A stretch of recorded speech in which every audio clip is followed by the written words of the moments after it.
Hello everyone. आइए Chauhan sir की class में आप सबका स्वागत है।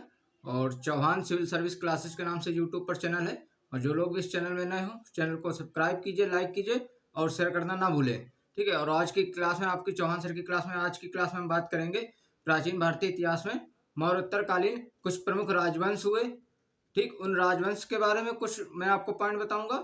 और मौर्योत्तरकालीन कुछ प्रमुख स्मरणीय अभिलेख थे, जो अभिलेख जारी हुए थे मौर्योत्तरकालीन में, उन अभिलेखों के बारे में चर्चा करेंगे। और मौर्योत्तरकालीन कुछ प्रमुख राजवंश हैं, उन राजवंश के बारे में चर्चा करेंगे। आइए, और आप लोग भी नोट्स बनाते जाइए।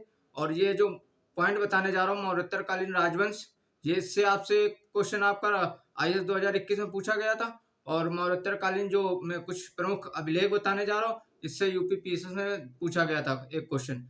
तो इसको ध्यानपूर्वक सुनिएगा, मिस मत कीजिएगा।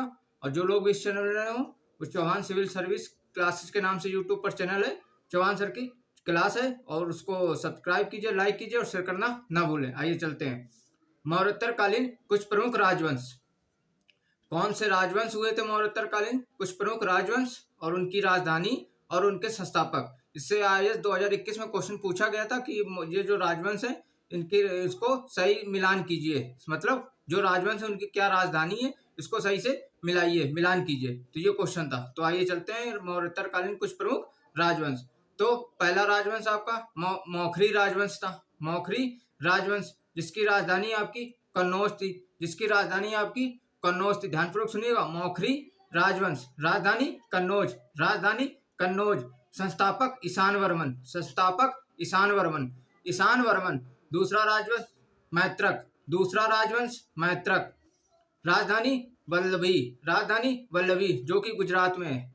मैत्रक राजवंश, राजधानी वल्लभी। ठीक। और संस्थापक भट्टार्क, संस्थापक भट्टार्क। ठीक। मौखरी राजधानी कन्नौज, संस्थापक ईशान वर्मन। सेकेंड राजवंश आपका मैत्रक, राजधानी वल्लभी, गुजरात, संस्थापक आपका भट्टार्क। सेकेंड पुष्यभूति वंश, पुष्यभूति वंश, पुष्यभूति वंश। राजधानी थानेश्वर, राजधानी थानेश्वर, संस्थापक प्रभाकर वर्धन, राजधानी थानेश्वर, संस्थापक प्रभाकर वर्धन, जिसको हर्षवर्धन ने थानेश्वर से बाद में कन्नौज परिवर्तन किया था, कन्नौज को राजधानी बनाया था। तो पुष्यभूति राजधानी थानेश्वर। ठीक। इसको परवर्ती गुप्त बी के नाम से भी जानते हैं, इसलिए इसको ये भी याद रखेगा। ठीक। पुष्यभूति राजधानी थानेश्वर, संस्थापक प्रभाकर वर्धन। इसके बाद पूर्वी चालुक्य, पूर्वी चालुक्य, राजधानी पूर्वी चालुक्य, राजधानी विष्टपुरी, राजधानी विष्टपुरी। ठीक। और संस्थापक विष्णुवर्धन, संस्थापक विष्णुवर्धन। ठीक। पूर्वी चालुक्य, राजधानी पृष्ठपुरी, संस्थापक विष्णुवर्धन। इसके बाद पश्चिमी गंग, पश्चिमी गंग, राजधानी कोलार, जो कि मैसूर, कर्नाटक के मैसूर क्षेत्र में है।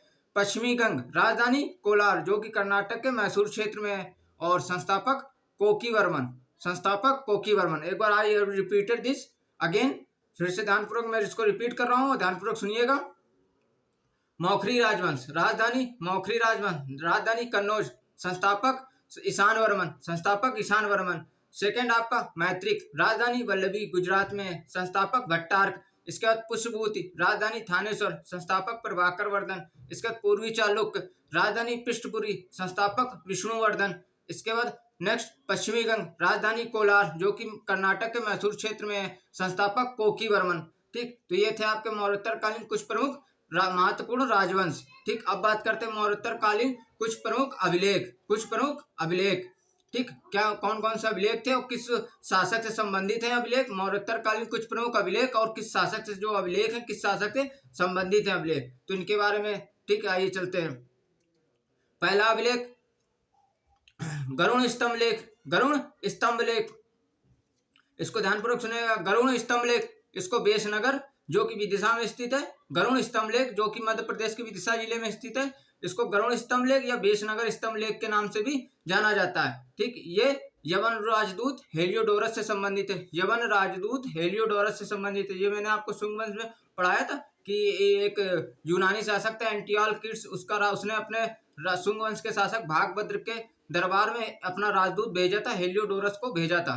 तो ये शुंगवंश से संबंधित है। और ये यवन राजदूत हेलियोडोरस से भी संबंधित है। कौन सा?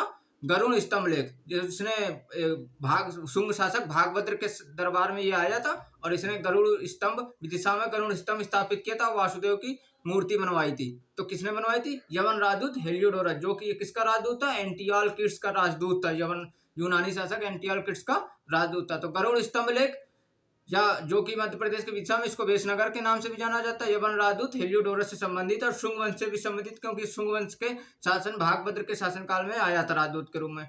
इसके बाद हाथी गुम्फा अभिलेख, हाथी गुम्फा अभिलेख कलिंग नरेश खारवेल से संबंधित है। हाथी गुम्फा अभिलेख जो कि उड़ीसा में उदयगिरी पहाड़ी में स्थित है। हाथी गुम्फा अभिलेख मैंने कलिंग नरेश खारवेल के उसमें वीडियो में आपको ये एक्सप्लेन भी किया है कि हाथी गुम्फा अभिलेख उड़ीसा के उदयगिरी पहाड़ी में स्थित है और कलिंग नरेश खारवेल से संबंधित है। इसके बाद पार्सिपोलस इंपॉर्टेंट है, इसको एग्जाम पॉइंट्स करके नोट डाउन बनाइएगा, नोट्स कीजिएगा। पार्सिपोलस अभिलेख और बेहिस्तून अभिलेख, पार्सिपोलस अभिलेख और बेहिस्तून अभिलेख, ठीक, फिर से ध्यानपूर्वक सुनिएगा। पार्सिपोलस अभिलेख और बेहिस्तून अभिलेख ये ईरानी शासक दारा प्रथम से संबंधित है। ईरानी सम्राट दारा प्रथम से संबंधित है, ठीक। और दारा प्रथम से प्रभावित होकर, इसको एग्जाम पॉइंट्स करके हाईलाइट कीजिएगा, दारा प्रथम से प्रभावित होकर अशोक ने ही अभिलेख जारी करना प्रारंभ किया था, ठीक।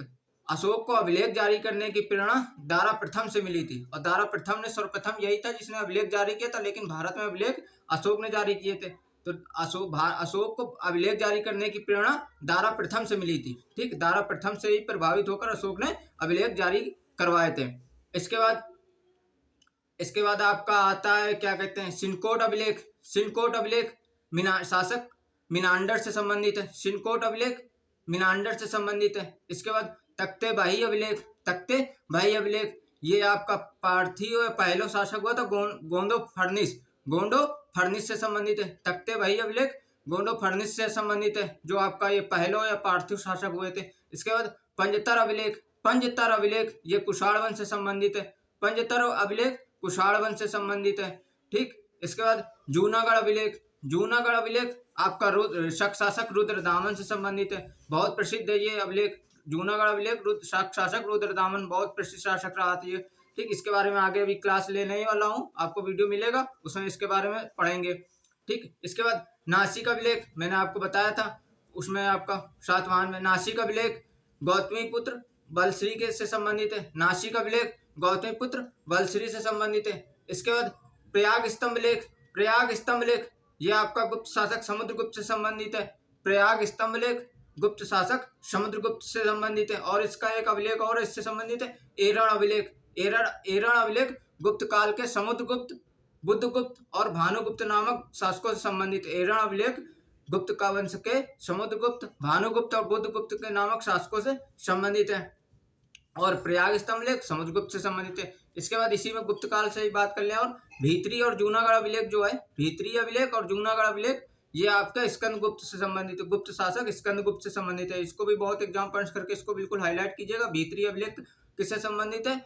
स्कंदगुप्त से। जूनागढ़ अभिलेख आपका जूनागढ़ अभिलेख एक तो जो कि गुजरात में गिरनार में स्थित है, एक तो रुद्रदामन से भी संबंधित है और जूनागढ़ अभिलेख स्कंदगुप्त से भी संबंधित। ये पॉइंट पूछा गया था अभी, क्योंकि ये जिसमें अगर आपके ऑप्शन में रुद्रदामन है तो रुद्रदामन लगाएंगे, रुद्रदामन नहीं है स्कंदगुप्त है, रुद्रदामन की जगह तो स्कंदगुप्त लगाएंगे, ठीक। तो ये पूछा गया था भीतरी अभिलेख और जूनागढ़ अभिलेख गुप्त काल के, उसमें लिखा होगा क्वेश्चन में, प्रश्न में पूछा गया होगा गुप्त काल के किस शासक से संबंधित है, तो गुप्त काल के स्कंदगुप्त नामक शासक से संबंधित है, ठीक। इसके बाद मंदसौर अभिलेख आपका मालवा नरेश यशोवर्धन से संबंधित है, ठीक।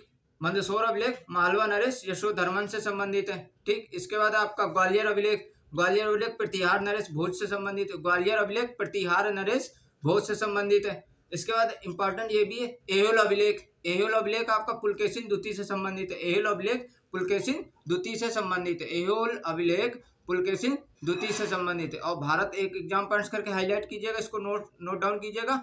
भारतवर्ष का सर्वप्रथम उल्लेख हाथी गुम्फा अभिलेख में मिलता है। भारतवर्ष का सर्वप्रथम उल्लेख हाथी गुम्फा अभिलेख में मिलता है। हाथी गुम्फा अभिलेख में लिखा है, भारतवर्ष का सर्वप्रथम उल्लेख हाथी गुम्फा अभिलेख में मिलता है। तो ये थे आपके मौर्योत्तरकालीन कुछ प्रमुख अभिलेख और उनसे संबंधित शासक या राजवंश। ठीक, तो इसको आप लोग हाई नोट डाउन कीजिएगा, एग्जाम पॉइंट्स करके हाईलाइट कीजिएगा, मोस्ट इंपॉर्टेंट है। आपके जरा सी उसमें एक नज़र डालने से आपके एक एक दो दो क्वेश्चन तैयार हो जाते हैं, तो कोई बुरा नहीं है। ठीक, आगे नेक्स्ट क्लास में हम मिलेंगे। भारत में प्राचीन भारतीय इतिहास में हिंद यवन शासकों जो विदेशी आक्रमण हुए थे, देशी आक्रमणकारी आपको पढ़ा दिया था, विदेशी आक्रमण के बारे में अगली क्लास लेके मैं आ रहा हूँ, जो जिसमें आपका हिंद यवन, शक, पहलो और कुषाण हुए थे। इन शासकों के बारे में अगली क्लास होगी, तो कहीं मत जाइएगा, ना मिस कीजिएगा, मोस्ट इंपॉर्टेंट है। और मैं लेके आ रहा हूँ, बहुत इंपॉर्टेंट है ये आपके एग्जाम के लिए। और आप लोग बिल्कुल तैयारी में शुरू हो जाइए। आईएएस भी चल के आ गया है, यूपी पीसीएस भी आने वाला है, तो आपको तैयारी में बिल्कुल लग जाना है। चलिए, थैंक यू एवरीवन।